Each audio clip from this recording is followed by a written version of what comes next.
Okay, thank you so much for joining. This is Jomar Hilario. You're going to learn the 4 workflows to start a fully online business, 4 distinct ways to start, and of course, the workflow. So I can just discuss 4 ways, no?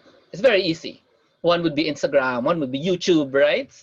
And one would be live, but discussing that will be trivial if I don't discuss how it works together, how the 4 workflows each work together. So we're gonna go dive deep into the step-by-step on how these things work. Short background to myself, I've been doing this for a long time.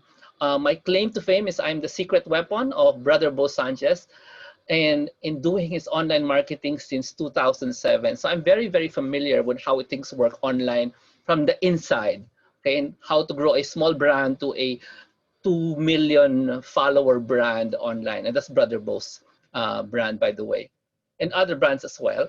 So the book Brother Bo is carrying here is my book, Virtual Careers, which he also wrote forward for. And I've been teaching people how to earn from the internet since 2008. Okay, let's proceed.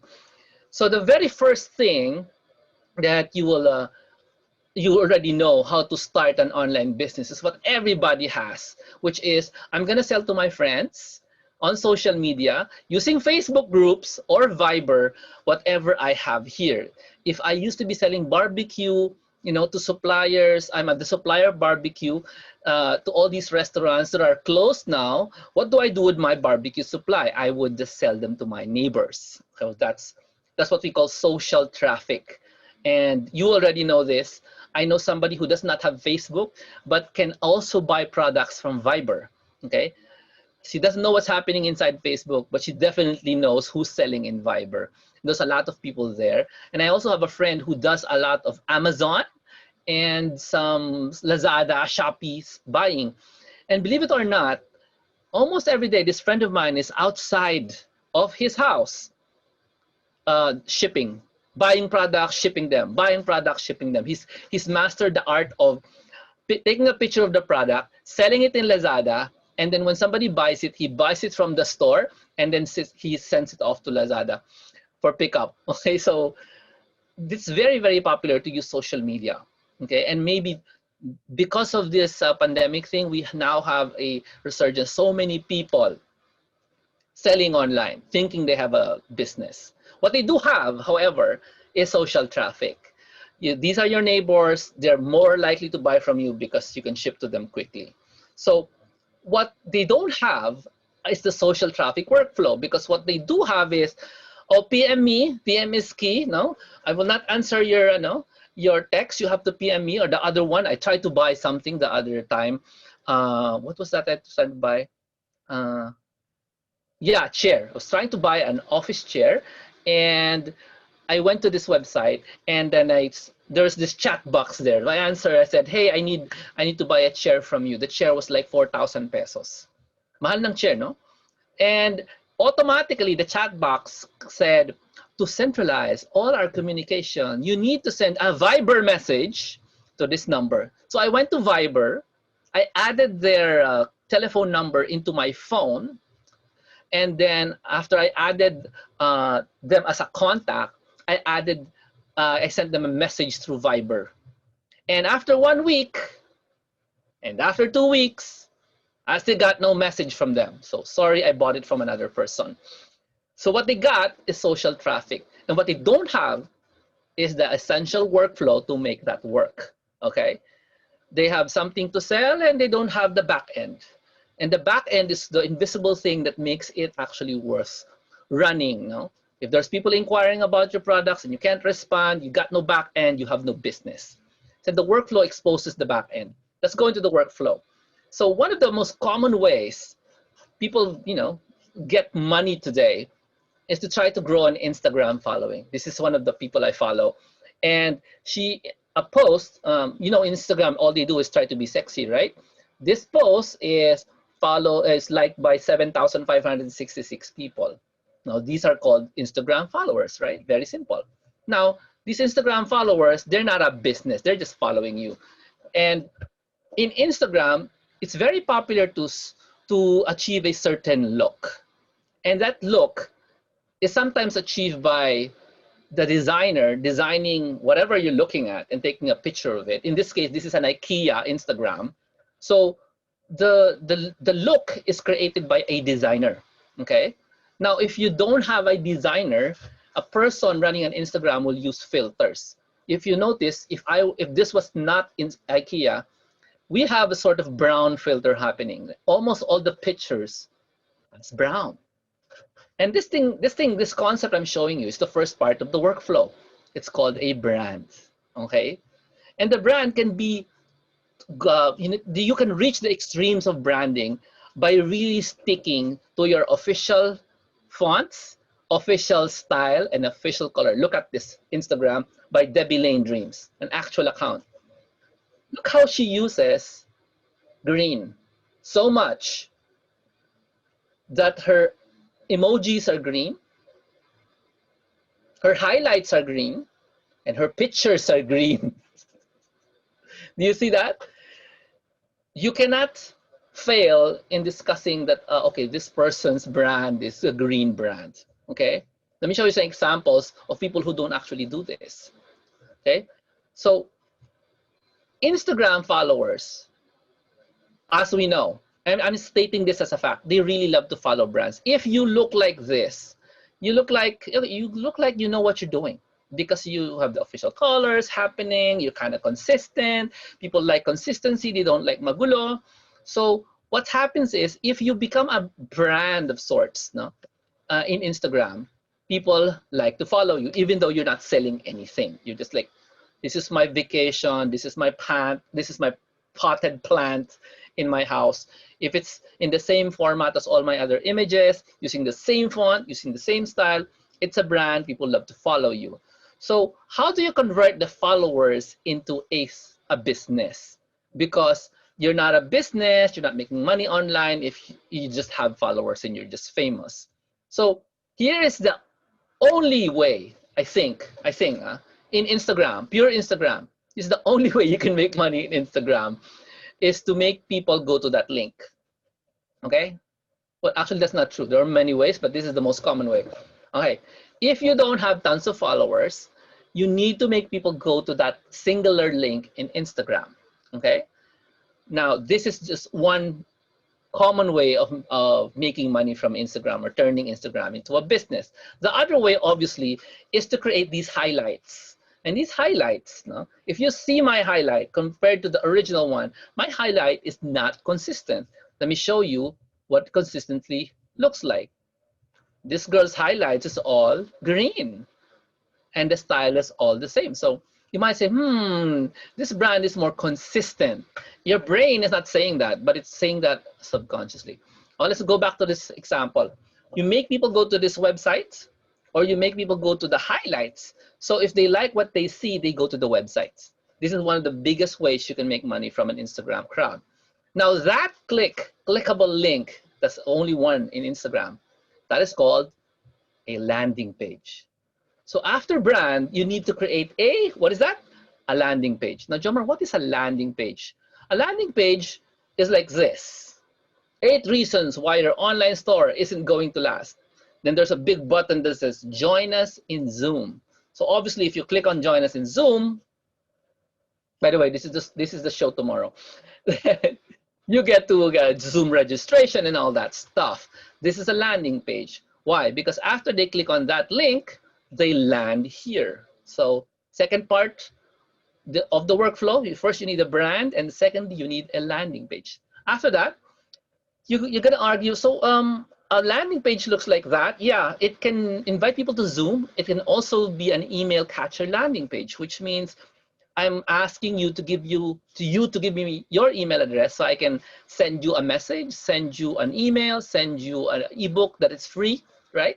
Send you a recording of video I made, like today's video.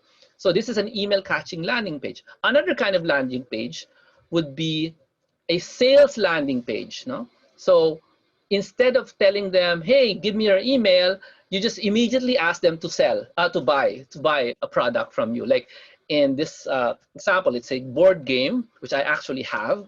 Dan Ariely's Irrational Game. When you click on the link in his internet, in his Instagram, you are immediately taken to buy his game, which is a $39 board game. Now, if you're going to be asking me what tools I use to make landing pages, just go to jomar.club/best tools. I put in the 2 tools I use to create landing pages, okay? This is how I make landing pages today. I recommend them 100%. Yeah, that's it. In case you're wondering what I use. Okay, let's go to the next one. So here's the question some people are asking. So when do you use email catcher landing pages? And when do you use sales landing pages? Because they're kind of different, right? One asks for the sale and one asks for an email. Well, here is the quick answer. If you have a lot of money, you need to probably try to use sales landing pages, because you need to buy advertisement. That would be Pinterest ads, Twitter ads, YouTube ads, Facebook ads, so people can buy your products. So this is what people call e-com or e-commerce. You need like $2,000 a month to be able to drive a lot of people to your sales landing pages so they will buy and buy and buy. Your only goal is to get a sale. If you are doing Amazon selling, it's the same thing. You still need ads to buy ads. If you don't have a $2,000 budget a month yet, I suggest you go email catcher landing pages first. You will still be paying a smaller amount, not $2,000 a month, no, not 80,000 pesos a month, but you'll be able to get email addresses of people who are interested in whatever you are trying to sell. Or if you don't know yet what you're trying to sell, at least you get people who are more interested in you than just a follower on Instagram, for example. So that's a very quick, pure wisdom insight on what you should do. You got lots of money to buy ads, sales landing pages immediately.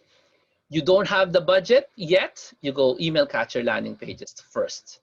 Okay, so that's the answer to that question. So here is the sunod-sunod, the order. No, you first did have a branding. You must have branding, and then you need to create your social media traffic from the branding that you've created. A consistent color, consistent font, consistent filter, for example, in Instagram, consistent style, consistent voice, consistent words. Like an example of consistent branding would be people who emulate our very, very popular American president who keeps cursing a lot. The other presidents in the United States have never cursed. Only this one, okay? So that's his brand, okay? To me, that's a brand. So there are actually gurus in the online marketing space who copy that brand and start cursing also, okay? So that's a brand. And then after that, using the branding that you have developed, the message you have developed, the messaging style, you know, style can be whatever you wear, whatever your background is. You drive social media traffic. Whether you pay for it or not doesn't matter, as long as you put up yourself in Instagram, for example, and then get followers. And the followers, you lead them to landing pages. And then the landing page, if you're going to be doing an email catcher landing page, then obviously you need to have an email marketing software connected to it. So that's the workflow, okay? This is not all the workflow. This is just the first 4 parts of the workflow, okay? First 4 parts. Now, this is the very first workflow that I will talk about. The next 3 are going to be very, very familiar. Okay, so let's breeze through that now. If you have questions, you need to ask them now because I'm about to end. Here's the next one. Voice traffic first. This is a new quote-unquote thing. It was popularized around 10 years ago. It's called a podcast. So the first thing that the podcaster needs to do is create a brand first, and then starts creating podcast after podcast after podcast.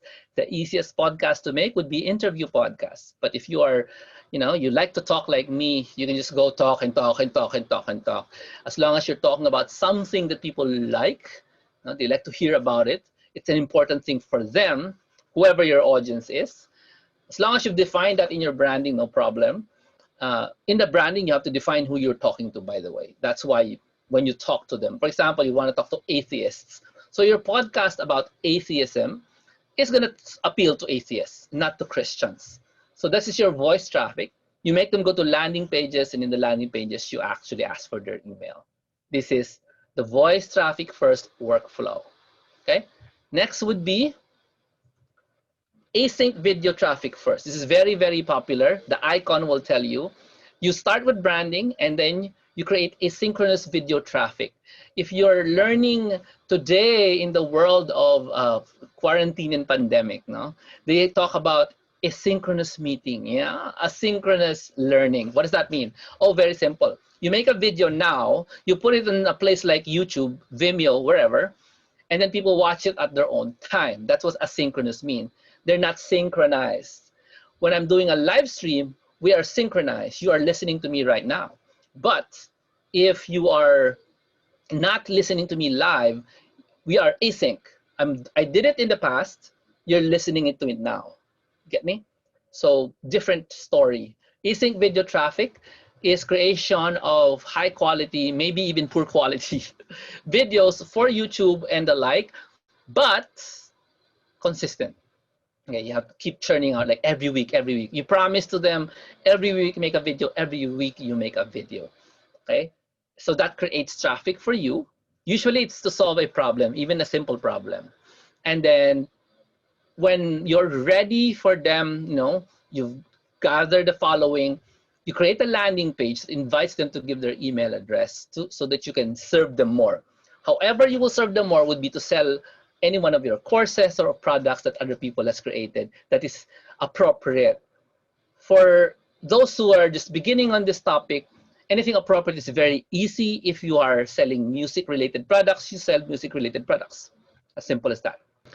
Okay, the next part is what you're experiencing right now, which is live video traffic first. You will churn out live video every week, but to do that, you need to do a branding first, and then do live video, invite them to the landing pages, powered by an email service in the back end. Before I end this, I need you to remember something. The millennials and maybe the younger ones will probably say that the last part is not important. Landing pages, they should probably just sell immediately. And you don't need to send people to get their emails because they will say, who reads emails today? There are really people who believe that way. Well, email becomes important for several reasons. One of which is if you want to send them a message and your Facebook, you know, got disabled because somebody was not following the rules of Facebook. So you have no way of reaching your customers. Number two, you want to send them a free something in the mail, a physical product. How are you going to ask for their address? Oh, I will text them. So you still have to send them a message by SMS, which means you still need a landing page to ask for their telephone number. Same story. Whether the email system contains SMS, it's still as a broadcast mechanism. It's still something you need to send them messages to. Whether you say email is old and SMS is the thing, right? Just make sure you can afford to send an SMS all over the world because doing an online business is a global thing, okay? So it's the same story. Email also allows you to create Facebook lookalike audiences, if you know what I'm talking about. And that's very powerful when you're running reminder ads. So if you have no email of the customers, you have no way of reaching out to them repeatedly using a Facebook ad or eliminating them from any future promotions of the same product. Like they already bought a bicycle. Are you really going to sell them another bicycle, the same kind? It's probably better if you don't promote to them because they already bought a bicycle. Okay? There's no way for you to get their Facebook IDs anyway. So the easiest way to exclude them from an ad would be to get their emails. Okay. So there are many, many uses for the emails, which some of the young ones probably don't understand. Okay? But those are some of the things off the top of my head. Live video traffic is the fourth way of doing this. Okay? And these are just the 4 parts of the workflow. There's actually 4 more after that, no, which I don't have time to discuss today. So what are the kinds? The workflow. This is social traffic first, no? Followed by voice traffic, no face, all voice. I think video first, and then live video first. So if you notice, though I mentioned the word traffic and the word first, the very first thing is never the traffic. It's always the branding. Because if you have a good, consistent branding, it's easier to get followers, especially if you underline the word consistency. Imagine a lot of the people who started in YouTube. I started in YouTube about 10 years ago. They would make a video now, and next year they make another video. That's not going to be a good brand because nobody will remember your first video. The only way that will work is if you keep churning out videos after another. And if you keep making videos that are different from each other, it's going to be very hard to make them consistently. That's why when you make videos, for example, for YouTube, it has to be the same format, the same style, because it's hard to edit them in a different way all the time. So I hope this show has enlightened you how it all works out. This seems to be very simple. A lot of people don't understand it this way, but this is how things flow together. There are 4 more elements after this. This is not the last one. I'd like to invite you guys to join me tomorrow. I'm going to do the continuation of this.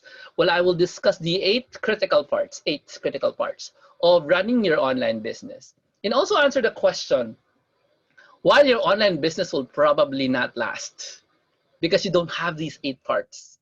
You probably only have, like most people, you have traffic. You have something to sell. You're selling it. That's it. That's not a business. That's a selling opportunity. And without these 8 parts, you're looking at stopping your online selling anytime soon. Malapit na. Okay? When conditions are changed. Okay, the show's done. Thank you so much for joining. And if you have questions, please throw it at me. Yeah, just send me a message, jomar.hilario@gmail.com, or wherever you found this. This is YouTube. If this is in YouTube, subscribe, leave a comment below, ring the bell. And if you're in Facebook, then yeah, send me a PM. Okay, ghost. God bless. This is Jomar Hilario. I'll see you in the next show where you find out the 8 critical parts of running an online business. Typically a fully online business, because that's what I'm used to doing. Okay. Thank you very much. God bless.